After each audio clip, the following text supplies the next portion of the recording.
Is Canada standing at the dawn of a new economic era, or walking straight into a political storm?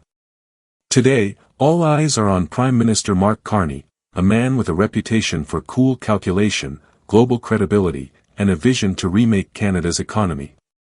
His government has just unveiled a sweeping package of national infrastructure projects, liquefied natural gas facilities, critical mineral mines, modular nuclear reactors, and expanded ports.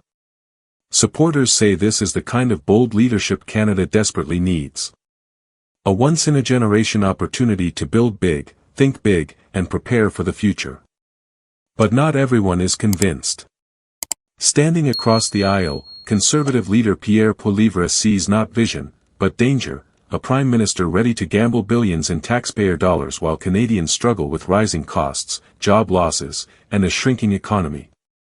It's a clash of two very different approaches. Carney, the technocrat-turned-politician, betting big on projects that could define Canada for decades. And Poilievre, the fiery populist, hammering home a message of affordability and accountability. And behind this political drama, the economic storm clouds are real. Canada is sliding into slower growth. The Bank of Canada has just cut interest rates to their lowest point in 3 years, signaling serious concerns. Unemployment is rising. The U.S. is reviewing the USMCA trade deal. And ordinary Canadians are asking a simple question: who can actually steer this country through uncertainty? To understand why Carney is moving so aggressively, we need to look at the numbers. And they paint a troubling picture. In the second quarter of this year, Canada's economy contracted by 1.6%. That's not a slowdown, that's shrinkage. Industries from manufacturing to real estate are reporting weakness. Exports have taken a hit, especially as the United States ramps up tariffs on steel, aluminum, and even some Canadian agricultural products. At the same time, the job market is sending its own warning signals. In just 3 months, Canada has shed over 100,000 jobs.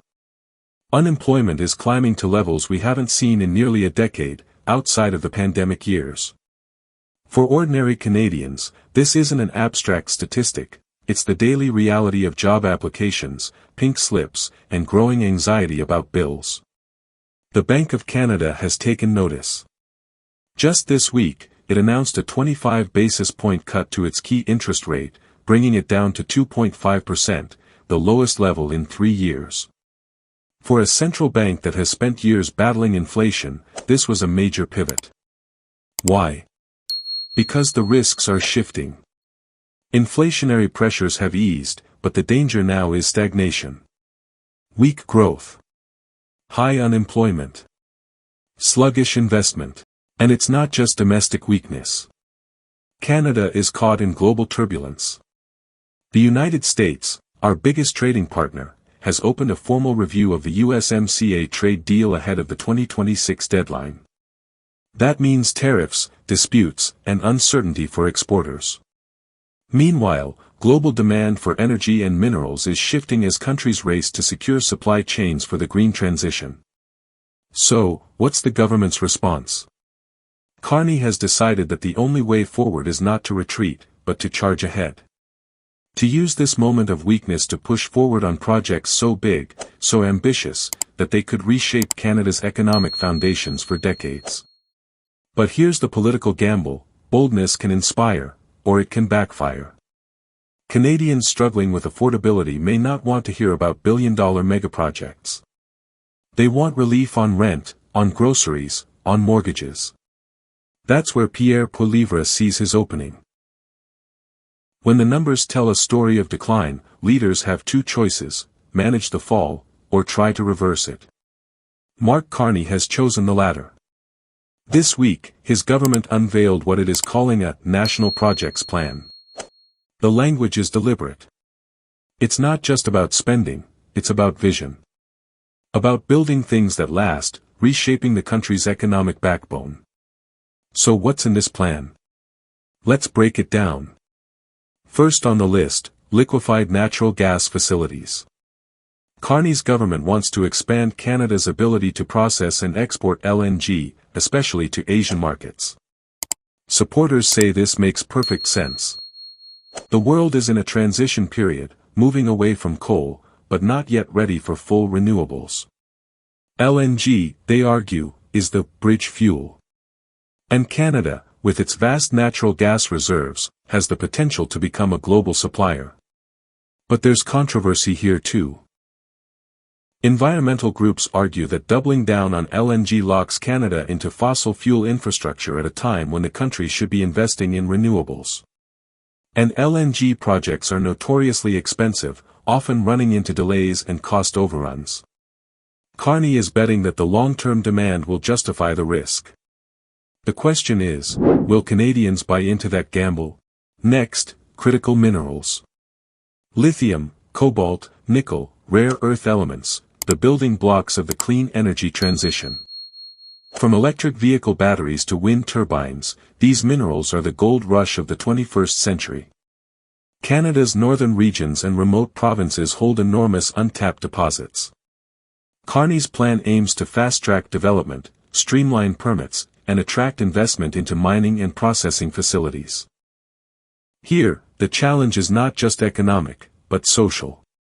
Many of these deposits lie on or near Indigenous lands. Carney has promised that Indigenous communities will be central partners, with stakes in revenue, jobs, and decision-making. Whether this promise translates into real power sharing or just political talking points remains to be seen. Perhaps the boldest, and riskiest, element of the plan is the proposal to invest in modular nuclear reactors in Ontario. Traditional nuclear power has always been a political lightning rod. Safe, clean, and emissions-free on one hand, expensive, controversial, and politically dangerous on the other. Modular reactors, however, are pitched as a new solution, smaller, cheaper, and faster to deploy. For Carney, this isn't just about energy. It's about symbolism, showing that Canada is willing to lead in the technologies of the future, not just follow. But critics, especially within the NDP and Green parties, argue that pouring billions into nuclear projects is a distraction from investing in wind, solar, and hydro. And even modular reactors face concerns about waste storage and cost overruns. And then there are the ports. Carney's plan calls for major expansions in Quebec, designed to boost Canada's capacity to move goods to Europe and beyond. The government says these expansions will strengthen supply chains, lower bottlenecks, and position Canada as a serious competitor in global trade. For Carney, this is about more than concrete and steel. It's about national pride, proving that Canada can act like a major player in the global economy, not just a regional supplier. Put all of this together, and the government is selling one big idea: nation building. Carney is tapping into a powerful Canadian tradition. From the Transcontinental Railway to universal healthcare, Canada's biggest leaps forward have always come from bold, collective projects. Carney wants to frame himself as the next leader in that tradition. His speeches on the plan are filled with words like future, resilience, and generations. The message is clear: this isn't about today's headlines, it's about tomorrow's legacy. But let's be clear, these projects are not guaranteed victories. Permitting for mines can take years, even decades. LNG facilities have faced lawsuits, protests, and environmental assessments. Nuclear reactors are notorious for budget blowouts. And port expansions often run into resistance from local communities worried about pollution and disruption. Then there's the price tag. Analysts estimate the combined cost of these initiatives could stretch into the hundreds of billions over the next decade. That's money Canada does not exactly have lying around, especially in a time of rising debt and deficit. Narrator, pause. And this is where politics comes crashing into the picture. Because for every Canadian inspired by Carney's vision, there are others who see only reckless spending and misplaced priorities. If you want to stay ahead of the headlines, make sure to follow our channel and hit subscribe.